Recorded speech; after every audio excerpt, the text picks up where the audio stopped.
I have another game for you here today, and we just played this game, but I did not manage to stream it. I was just recording it, and I didn't expect very much of it, but man, was this a game. And I kind of wanted to see the statistics for myself because I messed it up, and I guess I'll upload my first person perspective as well because the game is simply that good. So we're up against Spanish, and we're playing as the Malay, and we're doing some crazy Malay strats. And I was thinking to myself, F. Because everybody knows what Spanish is going to do. Spanish is going to drop you in your face, and they're going to turn your whole life into a disgrace. But the crazy thing about the Malay strategy, and by the way, this was played at 1500 flippin' Elo, way above my weight class if I'm being completely honest, but I guess this strategy flippin' holds up. And look at this, we hit the frickin' boar. So my scout is like half HP right off the bat. I'm worried, I'm concerned. Like I said, the Elo is like way too high for me. We do finally manage to get this deer in. But what I love about Malay is Malay can actually go up so quickly on 28 pop and still drop a cancel very, very easily. 28 pop quickly. Well, Malay's uptime is significantly increased. So you're going to see, even though my opponent is feudal, well, only slightly later, we are going to be up so much faster. We're not going to have eco for anything, however. We're going to be able to just drop that castle, and after that castle, it's going to have to be Karambits that pull us to victory. And I don't know if you know this, but Karambits are not very strong in actual combat. Oh, buckle up because you're in for an absolute treat. Market blacksmith. Clicking up as soon as we get that loom, a whole bunch of villagers onto stone.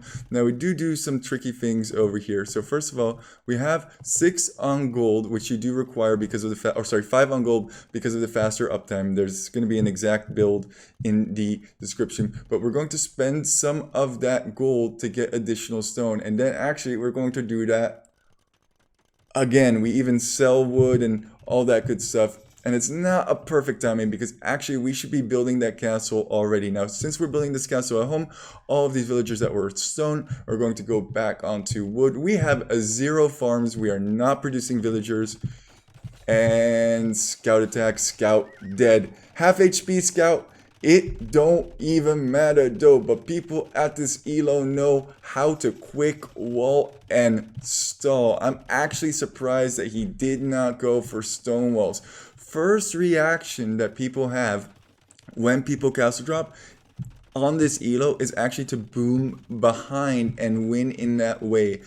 You have invested a whole bunch of resources into stone. They have not. Therefore, they have collected more gold, more food, more wood, and should have a significantly better economy. Now, the reason that we have slightly better economy at the moment is simply because of those uptimes. They're really coming in clutch, but our eco is going to get worse and worse and worse as he's able to produce 2 villagers simultaneously from 3 different TCs now. Now, he doesn't have quite the farm production to keep up with this, but he's going to be dropping farms like a mannish Spanish lad. Even got a conversion. Now, if you have 1 unit that is converted, I am very happy for it to be correct. He even like ran that Karambit away. He's like, no.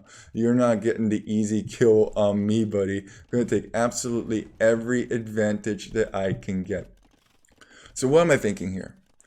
I'm thinking, dang, it doesn't look like he has any military. He's gone for monk defense. Wouldn't it be nice? Wouldn't it be nice to drop a second castle on his face? I also came over here, and if you look at my perspective, you can see that I can see that it is maybe open. I don't know whether or not it's open, but I had a hunch. So I figured to myself, you know what? If we drop a castle on the front while simultaneously going for petards. And look at the reaction from this guy. Very, very smart to build a siege workshop, because you know what kills Karambits? Easy peasy, my friend J Easy.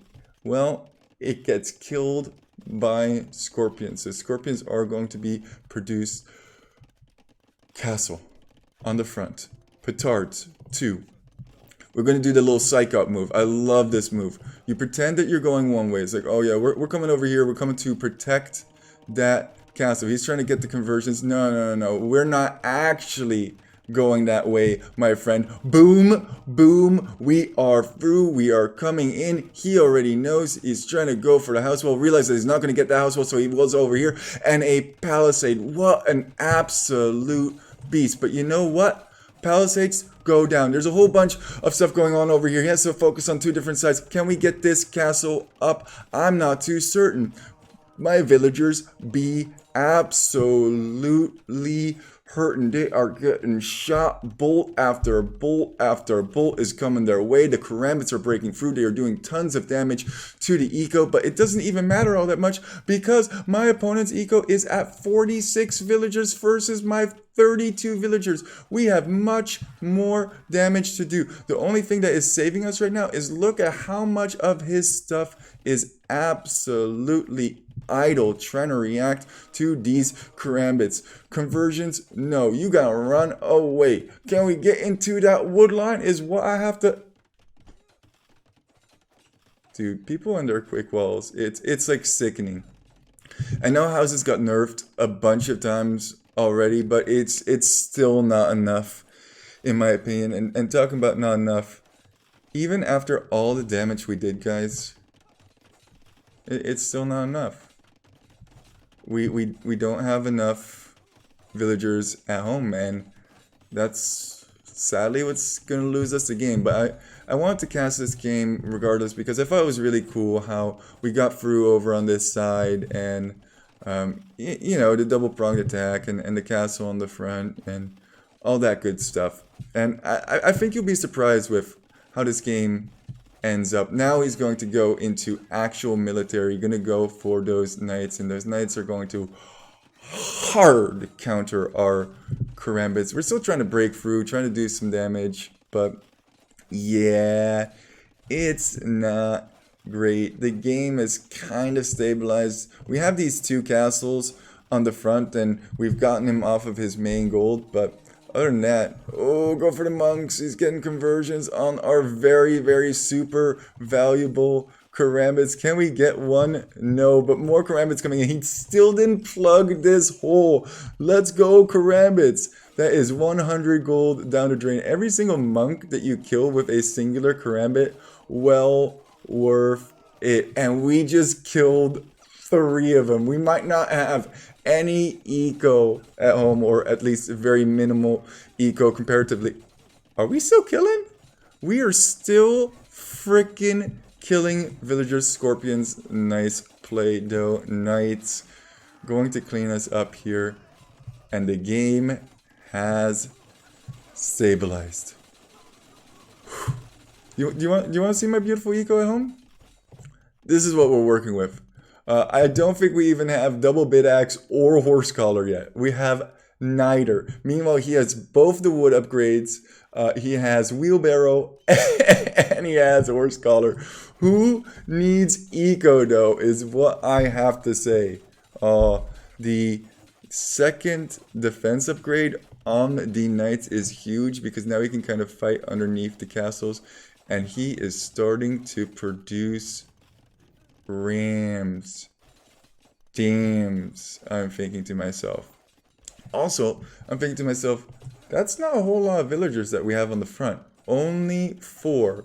So who needs eco when you can bring more villagers forward? Another fresh 8 bodies to the slaughter. Let's go for another another castle in his face. Now, normally you can only place 2 castles with the stone in your base, but if you've used some of your gold to purchase additional stone, then you should be able to drop a third, and that's exactly what we're planning on doing here, using his houses as a wall to defend it.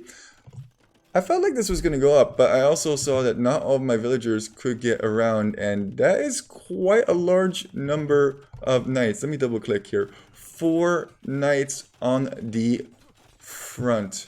That castle though, what? 5 rams in my face. I now see them coming in. Oh, I did click on some opposite perspectives. There's too much going on. I see them coming in. The house is obviously going to be deleted, but I thought, you know what? That is so close. 80%. I think we can get it up. I'm targeting the knights with the castle. I'm using my Karambits to deal with the rams. I had pulled 2 villagers back, and the reason I pulled those 2 villagers back is that because they could not get around the castle anyway. We clear up every single ram. He has to retreat because he doesn't want to get shot by this castle. This castle ranges to about here from my memory. We gotta be very, very careful because if those 2 villagers die, not only does he already have double the amount of eco. I tried to like pop him out for over here, but that's not gonna work. So we're gonna try and pop him out from the other side. This castle is really, really flipping close. 92%, and we have actually clicked up to imp.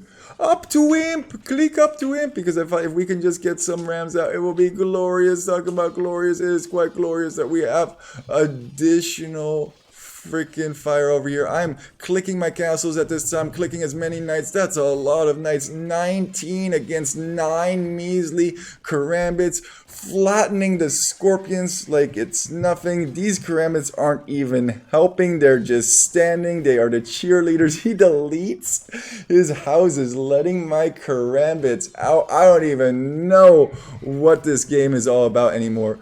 Is it possible? Can we wipe out his entire military force here? He has double the amount of eco. The only thing that we have going for us is that we are imp. We are imp though. We are imp though. Can we please just hold on? This castle is going to go down, or is it? No, it's not. GG is called. That is dumbfounding to me. Because I don't think this is a win. Looking at it right now, I think he lost his patience. I think he thought that I had more eco behind this than I actually had. These 2 rams might actually take down this castle. This castle is on about half HP, a little bit less. Maybe I can keep that up, but the amount of eco that I mean, he's gonna run out of gold. That's the big problem, right? And he's kind of in the back of this corner. He needs to kind of like escape through the sides, and I guess he needs to go imp as well. And he doesn't have stone, so yeah, maybe it is GG. I don't know. It's just so cool to me when you beat somebody, when you have double the amount of villagers, your opponent that is. Let's take a quick look at the statistics. Boop, boop, boop. 49 Karambits were created in this match, and boy oh boy, did many Karambits hit the floor dying. Positive KD? Infinite build. We had infinite buildings. 10 raised, 0 losses on our buildings. Kept our castles up. Economy. We're not even close. He has like 8k more, 9k more resources collected by the end of it. He even has more of the map explored. And that's a very important statistic, if you ask me. Look at this. He's at 60% of the world population. Yet we still won. Absolutely dumbfounding. And with that, Poop Lord out. Keep walking. Don't let your memes be dreams.